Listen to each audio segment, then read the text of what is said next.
So this is the AP forearm. This is her left forearm. When you're doing this, you can do it on a 14 by 17 or an 11 by 14 if there is a smaller patient. Try to make sure that you have both the wrist joint and the elbow joint on the image. And you need to try to make sure that the long axis of the part is parallel to the long axis of the board. So then we're going to do a lateral.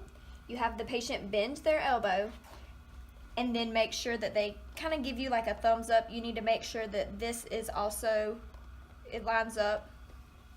So then you can just, and then make sure that they're as flat as possible so you can raise the table so that their shoulder is flatter.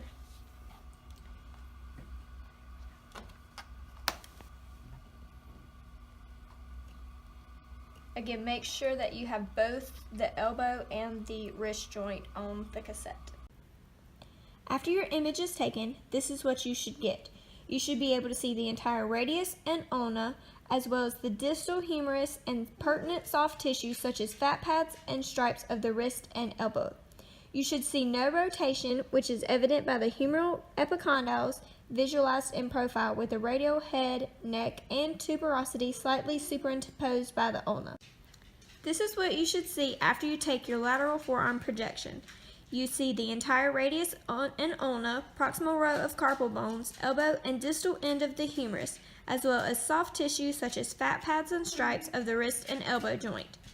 The elbow should be flexed 90 degrees, and no rotation is evident by the head of the ulna being superimposed over the radius, and the humeral epicondyle should be superimposed.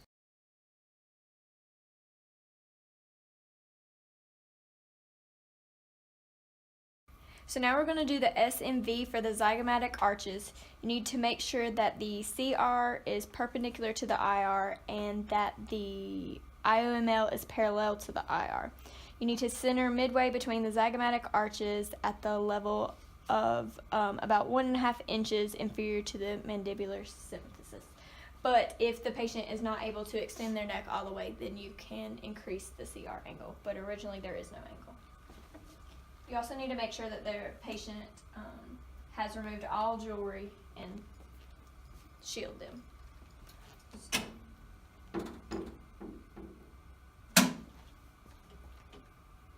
You can collimate down.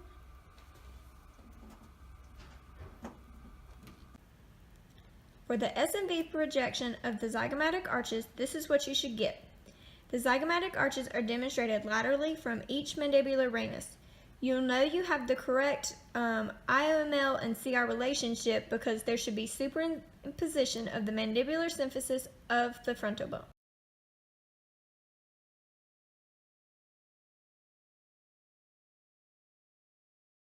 So now we're going to do the modified town projection. You need to have about 30 to 37 degree angle depending on how far your patient is able to put their chin down. You need to center about 1 inch superior to the nasion and make sure that they bring the OML perpendicular to the IR. And then just check for rotation and tilt by just putting your hands beside their head to make sure that they are centered correctly. And then just mark. For the modified town projection of the zygomatic arches, you should see bilateral zygomatic arches free from superimposition as shown here. They are visualized without patient rotation as indicated by symmetric appearance of the arches bilaterally. Make sure you collimate to the area of interest.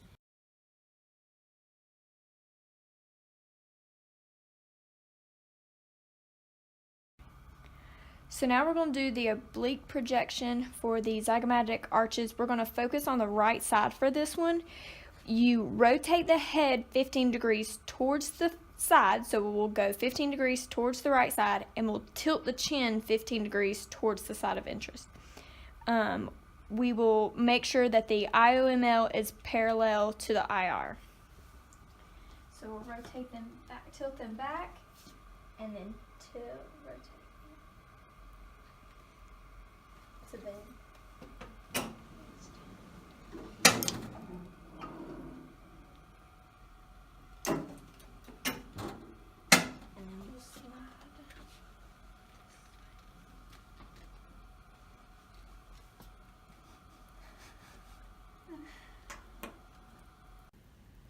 For the oblique tangential projection of the zygomatic arches, you should focus on the zygomatic arch of interest. It should be free from superimposition as shown here.